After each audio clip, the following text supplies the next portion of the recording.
खीर हलवा मत बनाओ, बच्चे बड़े सबकी तंदुरुस्ती बढ़ाओ। ऐसे मज़े की रेसिपी आज मैं आप सबके साथ शेयर करने वाली हूँ।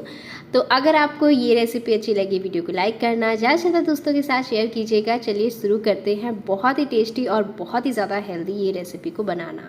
तो इसको बनाने के लिए हमें ये खजूर की ज़रूरत होगी। मैंने आधे कप जो है देखिए ये खजूर ले लिए हैं और इन खजूर की जो गुठलियाँ होती हैं ना उसे हमें हटाना है। तो ये देखिए आराम से हम इसकी जो सीड्स की होती है ना अंदर बीज, उसको निकाल करके अलग कर देंगे। तो एक कट लगाइए और ये आराम से निकल जाता है। तो यहाँ पर मैंने आधे कप जितने लिए हैं और अगर आप गिन के लेंगे तो लगभग आपको 8 से 9 खजूर लेने हैं।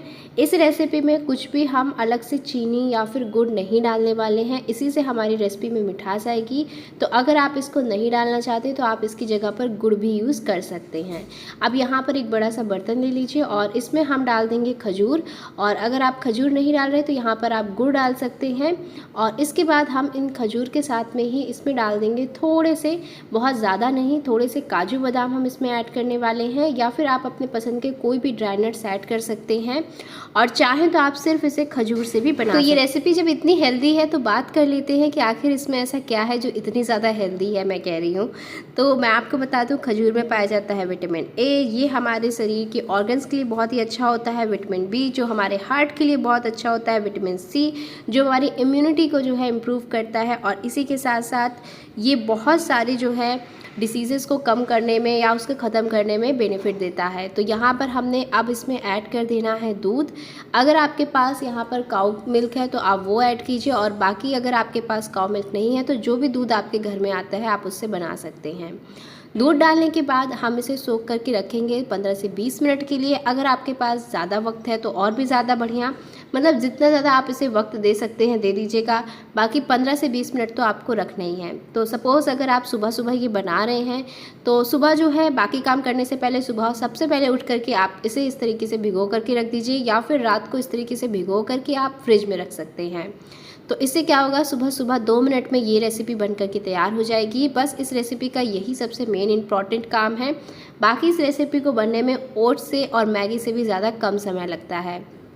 वो तो बस पता है हमारा सोचना होता है कि हाँ फटाफट से मैगी बना के खा लेते हैं या ओट्स बना के खा लेते हैं, बट उन सब से बहुत ही ज़्यादा हेल्दी है ये रेसिपी। तो यहाँ पर ये देखिए, ये मैंने इसे 15 से 20 मिनट के लिए रखा था। ये अच्छे से फूल चुकी हैं और एक हमने ग्राइंडर का जार ले लिया है और इस जार में हम ये जो हमारा मिश्रण है, मतलब ये जो हमारा मिक्सचर है ना ड्राई फ्रूट वाला, इसे हम ऐड करेंगे और इसे हमें अच्छी तरीके से ग्राइंड कर लेना है जब तक कि इसका एक स्मूथ सा पेस्ट नहीं बन जाता। आप चाहें तो इसी को जो है ग्राइंड करके और इसी तरीके से एक्स्ट्रा दूध के साथ में पी सकते हैं सुबह सुबह। तो ये भी हमारे शरीर के लिए बहुत ही ज़्यादा अच्छा है। और अगर आपसे इस तरह से नहीं खाया जा रहा है, इस तरीके से नहीं पिया जा रहा है, तो आगे मैं आपको इसके साथ में रेसिपी बनाना शेयर कर रही हूँ। तो ये देखिए इसका जो पेस्ट है ये बन करके बिल्कुल तैयार हो चुका है। बहुत ही अच्छे से हमारा जो पेस्ट है वो बन चुका है। और अब हम जो है क्या करेंगे, 1 कप दूध जितना हम और ले लेंगे। तो यहाँ पर लगभग 1 कप जितना दूध आप और ले लीजिए और इस दूध में आप जो है ये जो पेस्ट था उसे मिला लीजिए। तो ये हमने जो पेस्ट है उसे मिला लिया है और इसे हम अच्छी तरीके से मिक्स करेंगे। बढ़िया तरीके से हमें इसे अच्छे से मिक्स कर देना है ताकि इसके जो लम्स वगैरह हैं वो बिल्कुल भी नहीं बने। और अगर थोड़ी बहुत खजूर रह गए हैं पिसने पर तो उन्हें आप या तो हटा सकते हैं या फिर इसी तरीके से इसमें रहने दे सकते हैं। और यहाँ पर अब जो है, जो हमारा दूसरा बहुत ही इम्पॉर्टेंट इंग्रेडिएंट है वो है फ्लैटेंड राइस, यानी कि पोहा। अब पोहा आपको कौन सा लेना होता है, एक पोहा आता है जिसे हम बनाते हैं पोहा जो नमकीन वाला बनता है, और एक आता है ये बिल्कुल लाइट वेट का पोहा जिसको आप इसी तरीके से खा सकते हैं। ये साफ़ होता है, सूखा ही इसे जो है दही चूड़े के साथ में खाया जाता है। हमारे यहाँ पे इसे चूड़ा बोलते हैं। तो ये पोहा हम ले लेंगे। आप इस रेसिपी को, अगर आपके पास पोहा नहीं है तो आप इसे ओट्स से बना सकते हैं, पर पोहे के साथ में भी ये रेसिपी बहुत अच्छी जाती है और टेस्टी भी लगती है। तो यहाँ पर हमें सिर्फ 1 मिनट के लिए इसे गर्म करना होगा। इस रेसिपी में आपको अलग से घी या ऑयल डालने की बिल्कुल भी ज़रूरत नहीं है। इसमें एक बूंद भी घी वगैरह नहीं पड़ेगा। तो इसीलिए मैं बता रही हूँ, ये एक बहुत ही अच्छा ब्रेकफास्ट ऑप्शन है। अगर आप सुबह सुबह समझ नहीं पाते कि रोज़ रोज़ क्या बनाएं और आपका मन ऐसे ऊब गया है वही ओट्स, वही मैगी या फिर वही पुरानी चीज़ें खा करके, उपमा और जो है सूजी का हलवा, तो आप जो है इस रेसिपी को ट्राई कर सकते हैं। आधे कप जितने हमने इसमें फॉक्सनट्स यानी कि लोटस सीड्स यानी कि मखाने ऐड कर दिए हैं।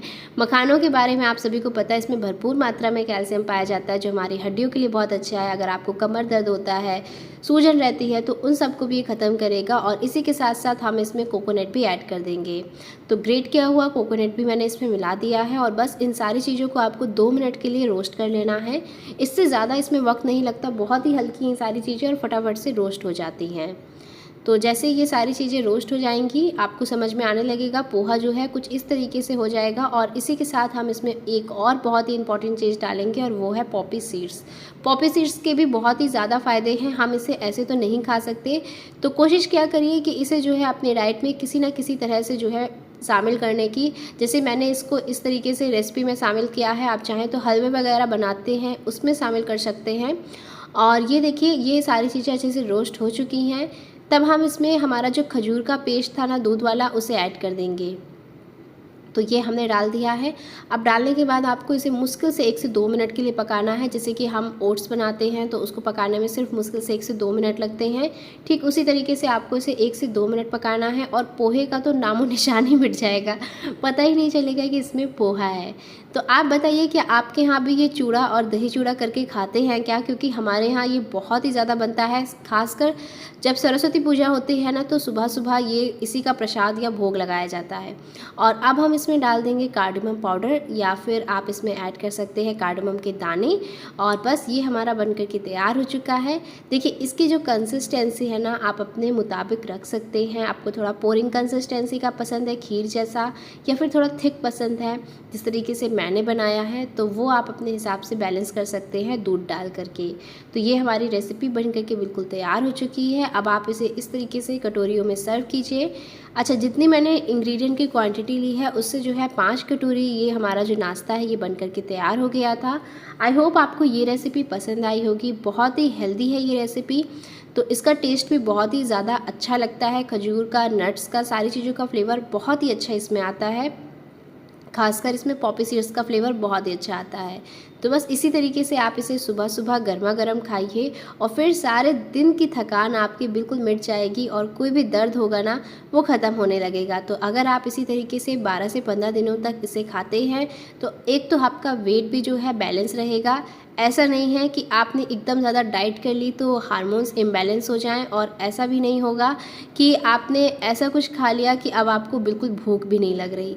तो बस इस तरीके से आप सुबह सुबह ब्रेकफास्ट करें, 3 से 4 घंटे के लिए आपका पेट आपसे छुट्टी ले लेगा और बिल्कुल भी उसे भूख नहीं लगने वाली है। आई होप आपको ये रेसिपी अच्छी लगी होगी। अगर आपको अच्छी लगी तो आप इसे ट्राई कीजिएगा। एक और बात, आप इसे छोटे बच्चों को भी दे सकते हैं। 3 साल से ऊपर बच्चे जो है इसे खा सकते हैं। तो 3 साल से लेकर के जितने भी बूढ़े हैं वो तक इस रेसिपी को खा सकते हैं।